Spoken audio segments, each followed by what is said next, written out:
आप सभी को नमस्कार। आजकल जयराम जी ज्यादा चल रहा है, वैसे तो जी राम जी, लेकिन जयराम जी चल रहा है। आप सभी को राम राम। एक विषय ध्यान में आया, अरावली और अरावली में क्या चल रहा है उसको लेके मैंने थोड़ा अध्ययन किया। ये अरावली बचाओ अभियान चलाने वाले और आंदोलन चलाने वालों का, और प्लस सुप्रीम कोर्ट का वो मुद्दा कि कौन सा निर्णय कब आया, ये सारी चीजें तो बड़ा महत्वपूर्ण है। लेकिन उससे पहले एक किस्सा सुना देता हूं। ये जो बीजेपी और कांग्रेस के लोगों ने लोकसभा चुनाव से पहले एक किस्सा चलाया था, और वो किस्सा किसी ने बैठ के गढ़ा होगा और एक घटना बना दी, और फिर उसके बाद बहुत सारी उसमें चीजें जुड़ती चली गई। वो था खेरवाड़ा के कनबई क्षेत्र में। वहां कोई ड्रोन उड़ रहा है और ड्रोन में कुछ चीजें हैं, और मोदी जी की सरकार गांव खाली करा रही है, इस तरह का एक भ्रम फैलाया। वो जब चुनाव हो गए, वो मुद्दा खत्म हो गया। ये इसी प्रकार का ये मुद्दा अरावली वाला भी है। अब इसमें देखना यह कि डिटेल क्या है। तो बात शुरू होती है सन 2002 में। राजस्थान में कोई कहानी किसी अखबार में छपी हो गई और बाकी सारी चीजें हो गई। तो गहलोत साहब की सरकार ने निर्णय लिया, ये 100 वाला जो आंकड़ा आ रहा है, ये गहलोत साहब की सरकार का दिया हुआ कि साहब ये अरावली इससे ऊपर होगी तो उसको होगी, नीचे होगी। इस तरह का जो सारा एक तैयार किया, वो गहलोत साहब की सरकार ने तैयार किया। मुद्दा चलता गया सुप्रीम कोर्ट में। सुप्रीम कोर्ट ने कहा, गहलोत साहब की सरकार को सरकार ने जो रिपोर्ट बनाई थी उसको मान लिया, और वही चल पड़ी। अब ये महत्वपूर्ण नहीं है कि कालखंड कौन सा था और रिपोर्ट कौन सी है। मुद्दा यह कि उस पूरे निर्णय को मैंने पढ़ा है। 20 नवंबर 2025 को जारी किया हुआ सुप्रीम कोर्ट का निर्णय यह कहता है कि अवैध माइनिंग है वो बंद होनी चाहिए। आप क्या कहेंगे?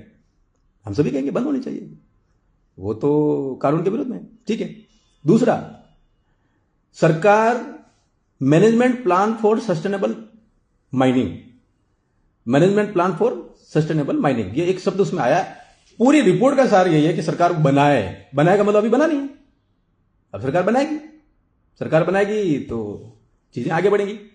अब वो सबसे महत्वपूर्ण इसमें सस्टेनेबल माइनिंग, सस्टेनेबल माइनिंग की जब बात होती है तो लोग जो रह रहे हैं स्थानीय, उनका ध्यान रखना है, पर्यावरण का ध्यान रखना है, क्लाइमेट चेंज हो रहा है उसका ध्यान रखना है, अवैध माइनिंग ना हो उसका ध्यान रखना है, सब कुछ ध्यान रखना है। और ध्यान रखने के लिए महाराणा प्रताप की जो संघर्ष है उसको भी ध्यान रखना है, इतिहास को ध्यान रखना है, विरासत को ध्यान रखना है, देवी देवता वहां विराजमान है उनका ध्यान रखना है, गुरु शिखर कहां है उसको ध्यान रखना है। माइनिंग एरिया तो है ही, उसकी भी बात करें, लेकिन इस बात का ध्यान रखना है कि कुंभलगढ़ कहां है, रावली टाटगढ़ कहां है, फुलवारी की नाल, केवड़ा की नाल, जैसमंद, सीता माता। इसमें खेड़ब्रह्म भी है, हरियाणा का भी कुछ क्षेत्र है, और दिल्ली के आसपास वाला क्षेत्र भी है। वहां अरावली 4 राज्यों में पड़ती है। अब मुद्दा यह कि ये पूरा का पूरा मुद्दा जो है जिसने चला रखा है वो फर्जी है, अभी कुछ भी नहीं है इसमें। और सरकार को यह कहा है कि management plan for sustainable mining बनाया, वो बनाया ही नहीं है। माननीय भूपेंद्र यादव जी केंद्रीय मंत्री है, उनसे जब बात की, उनका सारे कंटेंट देखे तो ध्यान में आया कि अभी तो प्लान बना ही नहीं, अभी उसके बारे में तो विचार करेंगे।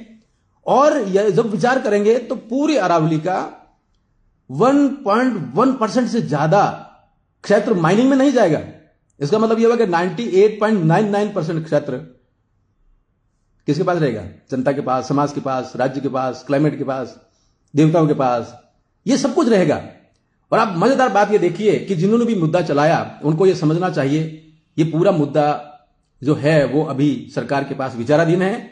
सरकार का स्पष्ट मत है, किसी भी हालत में पर्यावरण को नुकसान नहीं पहुंचाएंगे। किसी भी दशा में जो माइनिंग का एरिया है वो 1.1% से ज्यादा नहीं हो सकता, और जो अवैध माइनिंग है उसको कंट्रोल करेंगे। ये 4 राज्यों का मामला है, गुजरात, राजस्थान, हरियाणा, एनसीडी, दिल्ली। बोले बहुत बड़ी बात है, लेकिन जो मुद्दा उठा रहे हैं कांग्रेस के बंधु, ध्यान दें, ये आप ही के नेताजी का शुरू किया हुआ है। इसलिए आप अपने पैरों पर कुल्हाड़ी ना मारे, हम तथ्य सारे समाज के सामने ला रहे हैं। और बीजेपी के लोग झूठ बोलने में माहिर हैं। ये बीजेपी के लोग वही हैं जिन्होंने आदिवासियों को अलग आरक्षण मिल रहा था, कोटे में कोटा की बात हो रही थी, उस टाइम उसका विरोध किया। आज किसकी दलाली कर रहे थे? राजकुमार रौत और उसके मित्र किसकी दलाली कर रहे हैं? समाज पूछिए किसकी दलाली कर रहे थे? अब ये सारा ध्यान भटकाने के लिए आप फर्जी बात कर रहे हैं। दूसरा महत्वपूर्ण यह भी है कि जब वक्फ संशोधन अधिनियम आया था तो राजकुमार रौत कट्टरपंथी तत्वों के साथ में खड़े थे। वो कह रहे थे कि आदिवासी क्षेत्र में, जिसको हम शेड्यूल एरिया कहते हैं, वहां वक्फ की जमीन होनी चाहिए। ये नरेंद्र मोदी जी की सरकार है जिन्होंने कहा कि शेड्यूल एरिया में वक्फ की कोई जमीन हो नहीं सकती। ये कानून कौन लाया और इसका विरोध कौन कर रहा था? मोदी जी लाया और राजकुमार रोहत और उसकी टोली इसका समर्थन कर रही थी कि साहब हम तो वहां आदिवासी की जमीन को वक्फ को देंगे। आदिवासी का अपना धर्म संस्कृति परंपरा है, भारत की माटी के हैं, आदिदेव महादेव को पूछते हैं, और आप किसको देना चाह रहे हैं? ये महत्वपूर्ण बात है। ये भी महत्वपूर्ण बात है कि कट्टरपंथी तत्वों का समर्थन करते हुए राजकुमार रोहत और उसकी पार्टी ये कहती है कि डोंगरपुर बांसवाड़ा को हम बांग्लादेश बना देंगे।